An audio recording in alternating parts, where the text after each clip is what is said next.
Hello नमस्कार, मैं हूं दीपक और आप देख रहे हैं डीएसके टॉक्स। आइए बात करते हैं खतरों के खिलाड़ी के कल रात के एपिसोड की, जो कि मुझे एक्चुअली में बहुत अच्छा लगा है। ये जो एपिसोड था, इस एपिसोड में मेकर्स ने एक तीर से कई सारे शिकार कर दिए हैं। अक्सर हम काफ़ी दिनों से सुनते चले आ रहे हैं कुछ बातें, जैसे कि अरे यार शिव को ना पहले भेज देते हैं, बाद वालों को एडवांटेज मिल जाता है भैया। तो कल मेकर्स ने शिव ठाकरे को लास्ट में भेजा और शिव ठाकरे, हालांकि उसने कोई बहुत अच्छा परफॉर्म नहीं किया था, अंधों में काड़ा राजा बन गया था शिव ठाकरे। और रोहित शेट्टी ने कहा भी कि बहुत ही बकवास स्टंट किया सबने। अंधों में काना राजा कैसे बना शिव ठाकरे? अरे भैया, अर्चना जो कि चीर दूंगी, फाड़ दूंगी, मार मार के मोर बना दूंगी। कैसे उनका खुद का मोर भी बन गया और मजाक भी बन गया। और अर्चना गौतम ने बिल्कुल तंबोली वाले तेवर दिखाया, जहां तंबोली अपनी सीजन में मेरी फट रही है, मेरी फट रही है, मेरे से नहीं हो सकता, अरे मेरी फट रही है। उसी तरह से कल अर्चना, अरे मैं नहीं जाऊंगी नीचे, पानी ठंडा है, मैं नहीं जाऊंगी। तो मेरे से मेरे हाथ पैर कांप रहे मेरे, मैं तो जा ही नहीं सकती सर, मेरे से ना होता भाई। जय माता दी, जय माता दी। माता जी भी सोच रहे होंगे कि भैया जब तेरे को स्टंट करना ही नहीं है तो क्यों माता जी का नाम खराब कर रही है। एनीवे, तो कल का जो एपिसोड था ना, उसमें मेकर्स ने एक तीर से कई सारे शिकार भी कर दिए। वो शिव के फैंस जो कि काफ़ी दिनों से शिकायत कर रहे थे कि भैया शिव पहले जाता है, बाद वालों को एडवांटेज मिल जाता है, अब शिव के फैंस कुछ नहीं बोल पाएंगे। एक बात और, जो कि कोड रेड में आई थिंक 1-2 वीक पहले जब अर्चना, क्या यार, अर्चना की जो खास सखी ना ऐश्वर्या, वो सेव हो गई थी, तो सब लोग क्या कह रहे थे, अरे यार लक लक लक। देखिए, लक बाय चांस का जो फैक्टर है ना, ये तो सारे कंटेस्टेंट पर इक्वली लागू होता है। अगर देखा जाए तो सबसे ज़्यादा फायदा लक का शिव ठाकरे को ही मिला है। कल अर्चना ने स्टंट परफॉर्म नहीं करा तो शिव उस वाले स्टंट में बच गया, और शिव ठाकरे 2 बार एलिमिनेशन स्टंट में आया है। एक बार तो उसके सामने वो थी कुल्फी कुमार बाजा वाली एक्ट्रेस, जो कि एलिमिनेशन स्टंट नहीं कर पाई थी और एलिमिनेट हो गई थी। उसके बाद शिव ठाकरे एक बार फिर से एलिमिनेशन स्टंट में आता है, तब इत्तेफाक से या लक से नो एलिमिनेशन हो जाता है। ये पिछले वीक की ही बात है। तो लक का सबसे ज़्यादा फायदा तो शिव को भी मिल रहा है। प्लीज़ इस बात को भी आप खुले दिल से स्वीकार कर लें। अच्छा, खुले दिल से एक्सेप्ट या फिर स्वीकार करने से मुझे एक बात और याद आई, जैसे कि कल रोहित शेट्टी ने कहा ना कि शिव की वजह से नायरा जो है वो एलिमिनेशन स्टंट में आ गई, और नायरा भी मुंह फाड़ फाड़ के अतरंगी एक्सप्रेशन दे रही थी।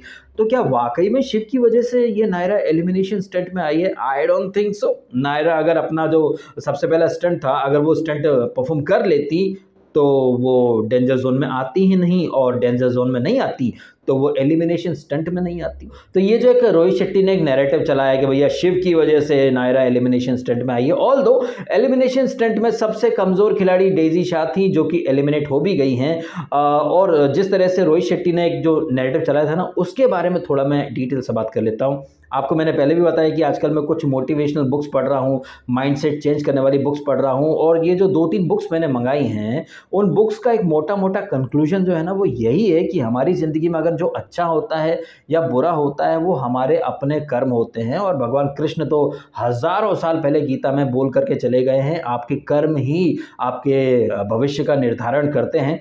तो ये नायरा का जो ब्लंडर था, उसके ब्लंडर का ठीकरा शिव पर फोड़ना क्या सही है क्या, कि शिव ने नायरा को एलिमिनेशन स्टंट में भेज दिया? जी नहीं, नायरा अगर अपना स्टंट खुद करती, जबकि आपने भी देखा है, अगर नायरा मैडम अपना पहला वाला स्टंट अच्छे से कर जाती तो एलिमिनेशन में आने का कोई लॉजिक ही नहीं बनता, कोई तुक ही नहीं बनता। उसी तरह से हर कोई इंसान अच्छा करता है ज़िंदगी में तो अपने कर्म की वजह से करता है। अगर उसके साथ बुरा होता है तो वो बुरे का जिम्मेदार भी खुद ही होता है। लेकिन एक ह्यूमन टेंडेंसी है कि जब हमारी ज़िंदगी में कुछ अच्छा होता है तो सारा क्रेडिट हम खुद लेते हैं, लेकिन जैसे ही हमारी ज़िंदगी में कुछ गलत होता है ना, तो हम कोई ना कोई एक्सक्यूज़ या फिर किसी न किसी के ऊपर ब्लेम डालने की पूरी तैयारी कर लेते हैं। जैसे कि आप देख ही रहे हैं ना, शिव ठाकरे स्टंट अच्छे से परफॉर्म नहीं कर रहा था, लेकिन कभी मेकर्स की स्क्रिप्ट, कभी लक, कभी इसको पहले भेजा और दूसरों को बाद में भेजा।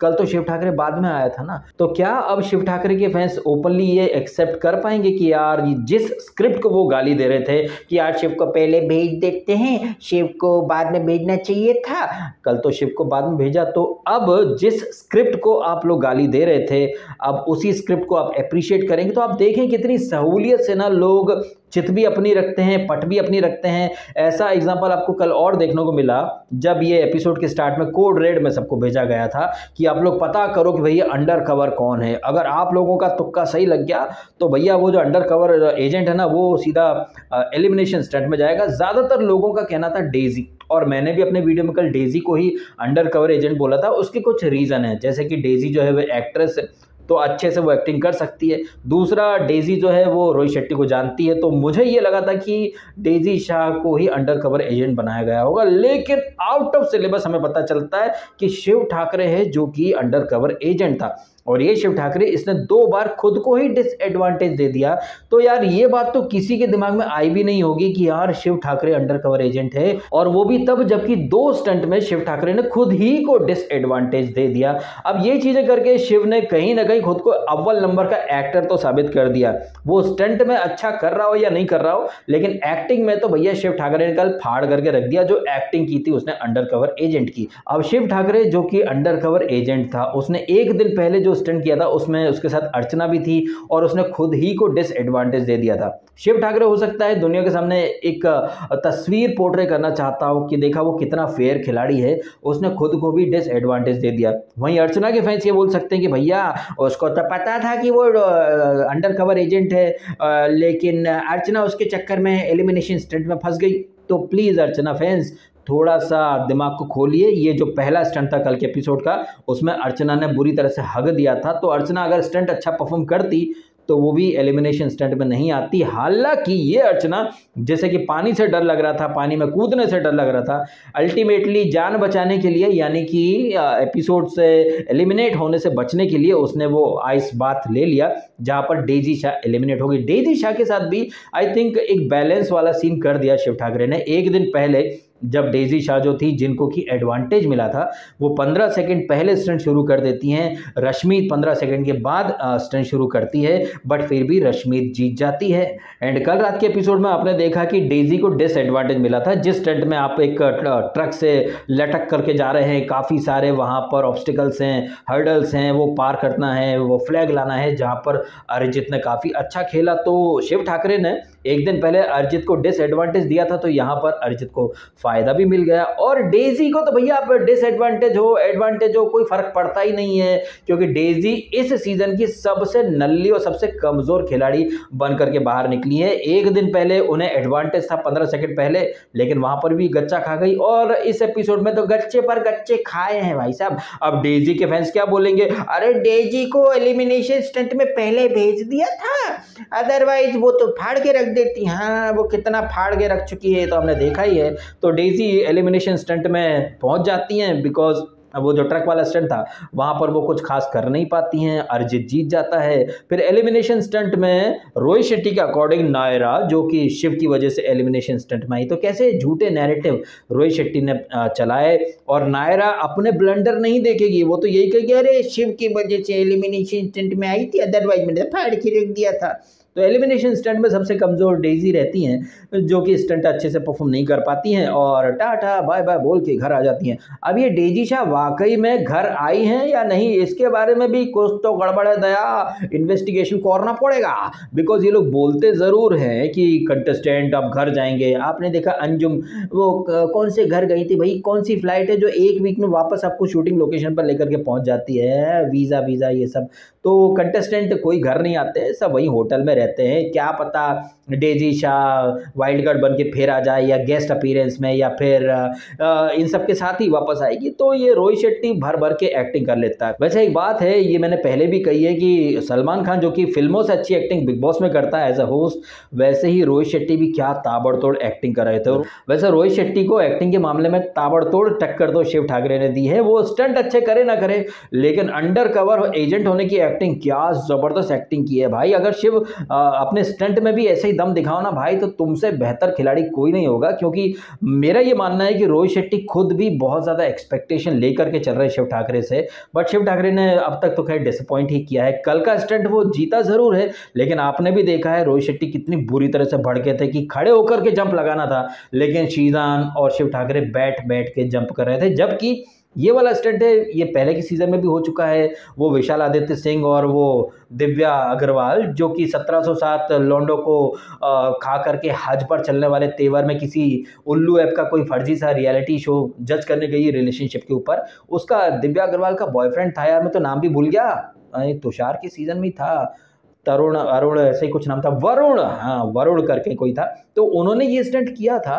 But Shiv Thakare being a Roadies भाई इसे बैठ बैठ के कर रहा था, तो डिसअपॉइंट तो किया है। बट जैसा कि शिव के साथ अक्सर हो जाता है कि लक जो है वो शिव की कहीं ना कहीं मदद कर देता है। बिग बॉस मराठी में भी शिव ठाकरे के बारे में मैं कई बार बोलता था अंधे में काना राजा, अंधे में काना राजा, क्योंकि बाकी के कंटेस्टेंट लप्पू थे। अबे लप्पू झिंगुर ये वर्ड काफ़ी ज़्यादा ट्रेंड में है, वो सीमा हैदर की पड़ोसन की वजह से।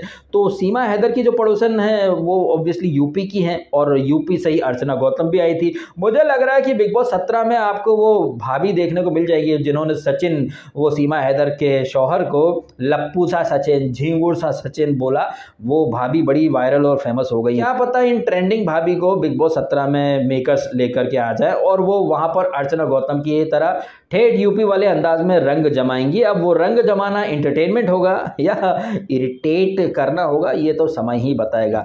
एनीवेज वापस से खतरों के खिलाड़ी में आ जाते हैं, और एक पॉइंट जो कि मैं इस एपिसोड के स्टार्ट में बोलना चाह रहा था बट फ्लो में ऐसा घुसा कि वो पॉइंट मैं भूल गया। मैं बात कर रहा था कैसे लोग चित भी अपनी पट भी अपनी करते हैं। जब कोड रेड में ये अर्चना और ये सब गए थे, ज़्यादातर लोगों का कहना था कि डेजी है, डेजी है। इस बीच ये अर्चना बोली थी कि सौंदर्या नहीं यार, सोंडुस भी तो हो सकती है, और अर्जित बोला नहीं वो मेरे को नहीं करेगी, डिसएडवांटेज नहीं देगी। तो ये अर्चना बोली थी अरे वो माइंड डाइवर्ट करने के लिए ऐसा हो रहा होगा, हाँ। लेकिन जैसे ही अर्जित या कोई तो बोला था कि यार ऐश्वर्या भी हो सकती है ये अंडर कवर एजेंट, तो अर्चना क्या बोली, नहीं नहीं वो तो मेरी दोस्त है। तब अर्चना ने कैसे जज्बात बदल दिए, रूल बदल दिए। ये अर्चना दूसरे लोग जब स्टंट करते तो 1760 तरह की टिप्पणियां करती है, चीख चीख के चिल्लाती है, ऐसे करना था वैसे करना था, मैं होती तो कर लेती, मैं होती तो कर लेती। जब इस चीज को अंजुम ने बाद में एक सॉन्ग के थ्रू या कुछ लाइनों के थ्रू एक्सपोज करा तो अर्चना क्या बोली, नहीं सर मैं कभी ऐसा नहीं करती, सर मैं कभी ऐसा नहीं करती। जबकि अर्चना नेक्स्ट लेवल की दोगली है, अपने खुद के स्टंट में वो बुरी तरह से फिसड्डी साबित हुई। लेकिन यही अर्चना टिप्पणी करने का, टीका टिप्पणी करने का, या टॉन्ट मारने का, या कमेंट्री करने का कोई मौका नहीं छोड़ती है। अरे ऐसे नहीं वैसे करना था, अरे तुमसे ना होता, अरे भैया ये है वो है। जबकि खुद अर्चना कितनी बुरी तरह से अपने स्टंट में हग के आई आपने सबने देखा। और अर्चना की ये एक क्वालिटी कही है या फिर उसका एक नेगेटिव पॉइंट कही है कि वो कभी एक्सेप्ट नहीं करती, कभी स्वीकार नहीं करती है दूसरे लोगों के लिए वो लॉजिक या जो रूल बनाती है, वो खुद पर जब आता है ना तो सिरे से इग्नोर कर दी। ने जैसे कि उसने अरिजीत को बोला ना कि सोंडुस भी हो सकती है क्योंकि तुम्हारी दोस्त है, जब अरिजीत ने बोला कि भैया ऐश्वर्या भी हो सकती है तुम्हारी दोस्त है, तो नहीं नहीं नहीं ऐसा नहीं हो सकता, वैसा नहीं हो सकता। दूसरे लोगों को 1760 टिप्पणी देने वाली अर्चना दूसरे लोगों की एक भी टिप्पणी बर्दाश्त नहीं कर पाती है, 1760 नखरे दिखाती है। लेकिन इसके बावजूद रोहित शेट्टी और मेकर्स इसे एंड तक लेकर के जाएंगे। बहुत ज़्यादा इरिटेट करती है ये अर्चना गौतम। चलिए इन्हीं सारी बातों के साथ ये रिव्यू में खत्म कर देता हूं। आप कमेंट करके बताएं जिस तरह से मेकर्स ने क्या तगड़ा गेम खेला है ना। मतलब वो शिव ठाकरे फैंस जो कि काफ़ी दिन से कह रहे थे कि भैया स्क्रिप्ट है, शिव को पहले भेज देते हैं, कल तो शिव को बाद में भेजा। और जो कंटेस्टेंट जो कि लक बाई चांस कर रहे थे, भाई सबसे ज़्यादा लक का फ़ायदा तो शिव को भी मिला है। और जिस तरह से अर्चना अपने हिसाब से रूल बना लेती है, भाई इसके बारे में आपकी क्या टिप्पणी है आप कमेंट करके अवश्य बताएं। और डेजी शाह निर्विवाद रूप से इस सीजन की सबसे फिसड्डी कंटेस्टेंट बनकर के गई है। मैं तो सोच रहा था कि नायरा होगी सबसे फिसड्डी, लेकिन डेजी शाह ने साबित कर दिया कि बॉलीवुड की जो हीरोइनें होती है ना, ये न 3 में होती है न 13 में। मुझे याद आ रहा है श्रीशांत वाला जो सीजन था खतरों के खिलाड़ी का, उसमें शम्मोदा शेट्टी आई थी, वो भी हर स्टंट में एकदम फुस्सी बम साबित हुआ करती थी। लेकिन आपने बिग बॉस में देखा होगा शम्मोदा शेट्टी के एरोगेंस, एटीट्यूड, तेवर, मतलब इतनी ये बड़ी बड़ी बातें करती हैं ये बॉलीवुड की हीरोइन है। बट थैंक्स टू खतरों का खिलाड़ी हमें पता चल जाता है कि ये एक्चुअली में कितने पानी में है। तो डेजी शाह जिनसे कि उम्मीद की जा रही थी कि वो खुद को साबित करेंगी, दमदार स्टंट परफॉर्म करेंगी, अरे स्टंट परफॉर्म करना तो दूर, वो तो टक्कर भी नहीं दे पाई हैं। मैं इस ट्रक वाले स्टंट की बात नहीं कर रहा हूँ जहाँ पर वो उनके सामने अरिजीत था, वहाँ तो यार पहले से ही पता था कि डेजी नहीं कर पाएंगी। बट एक दिन पहले उन्हें तो एडवांटेज मिला था, 15 सेकंड ज़्यादा थे, उसके बावजूद वो कुछ नहीं कर पाई। और यहाँ पर प्लीज़ डेजी के अगर कुछ 1-2 फैन हो तो प्लीज़ ये एक्सक्यूज़ मत देना कि डेजी को पहले भेज दिया, डेजी को बाद में भेजते ना तब भी डेजी कुछ ना उखाड़ पाती, क्योंकि क्या है कि बॉलीवुड की हीरोइन है ना, इनको क्या भैया सब रेडीमेड चाहिए रहता है, मेहनत मशक्कत करने की इनकी वो दम नहीं होता है। सीधी बात, नो बकवास। चलिए इन्हीं सारी बातों के साथ ये वीडियो खत्म कर देता हूँ। आपको वीडियो अच्छा लगा तो लाइक जरूर कीजिएगा और कीजिएगा चैनल को सब्सक्राइब यदि आपने नहीं किया तो। मिलते हैं आपसे अगले वीडियो में। आपने समय निकाला, वीडियो देखा, आपका बहुत बहुत धन्यवाद। Thank you so much.